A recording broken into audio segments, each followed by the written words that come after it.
पूरे देश के अंदर किसान आंदोलन कर रहा है और पिछले 25 दिनों से दिल्ली के अंदर, दिल्ली के चारों तरफ से किसानों ने आंदोलन के रूप में वहाँ इकट्ठे होकर आंदोलन कर रहे हैं और उसके अंदर 22 हमारे जो किसान साथी हैं शहीद हो गए।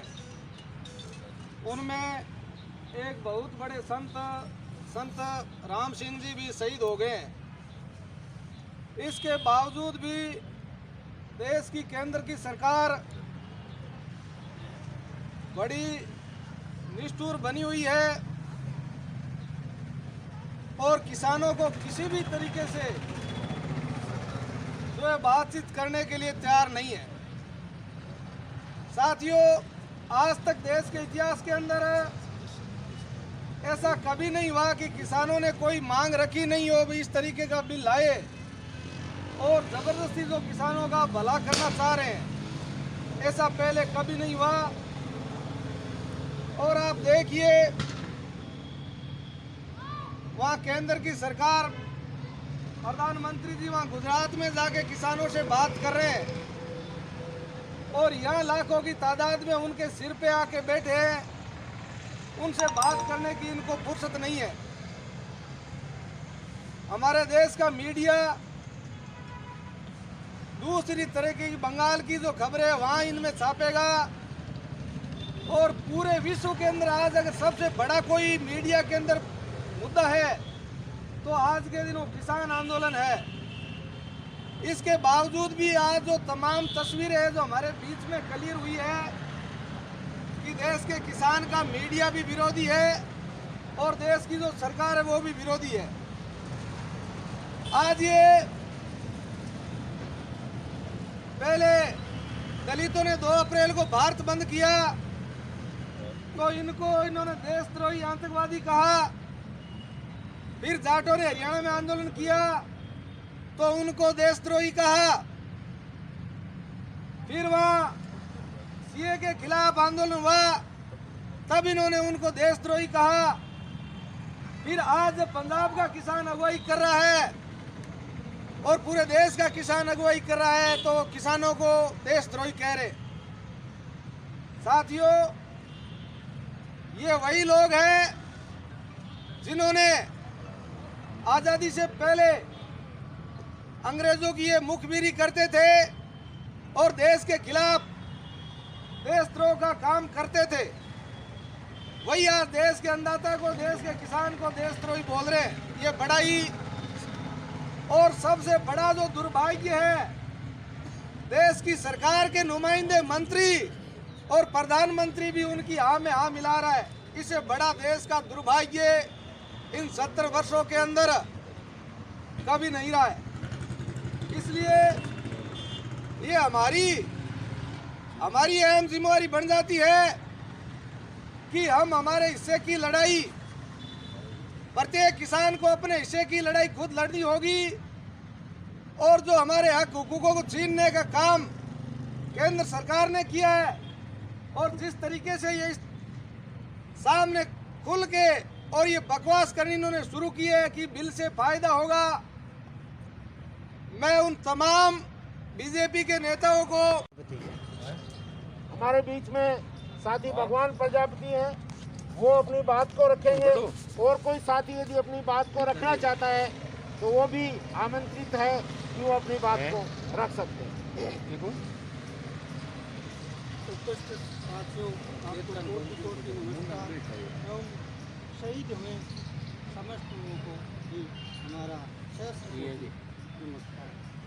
साथियों, बात बाबा जी ने आत्महत्या की, थोड़ा पीछे जाइए स्वतंत्रता संग्राम की ओर। जब देश एकदम अंग्रेजों का गुलामी से त्रस्त था, उस समय सुभाष चंद्र भगत सिंह जी ने कहा था कि हमें जनता को जगाना है।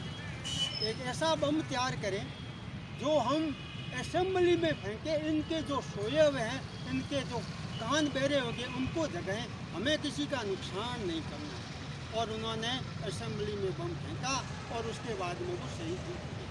तो कहने का मतलब है कि बाबा जी ने जो आत्महत्या की है, पंजाब और हरियाणा तो जागे हैं, लेकिन राजस्थान जो अभी सुस्त पड़ा है, अन्य जो प्रदेश अभी सुस्त पड़े हैं, उत्तर प्रदेश भी सक्रिय है, उनको, और जो अभी सोए हुए हैं पंजाब हरियाणा में भी, जो इस आरएसएस के अधीन काम कर रहे हैं, आरएसएस का अधीन जो काम कर रहे हैं, वो सारे के सारे वो है देशद्रोही।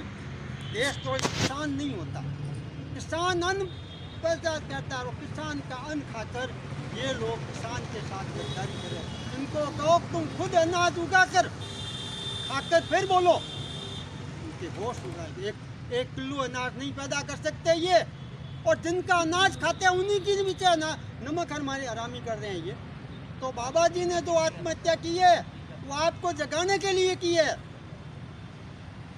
अभी आप जेठाराम जी ने कहा है, अभी आप इन्होंने भी कहा है कि हमें जल्दी से जल्दी तैयार हो जाना चाहिए। ये आरएसएस की सरकार है, भाजपा तो अब नाम रखा है, आरएसएस के जुड़े लोग हैं। आरएसएस के लोग हमेशा देश के साथ गद्दारी करते आए हैं, अंग्रेजों के समान इन्होंने गद्दारी की है, और इन्होंने जो भी जेल में गए हैं उनके माफ़ी मांगकर बाहर आए हुए हैं।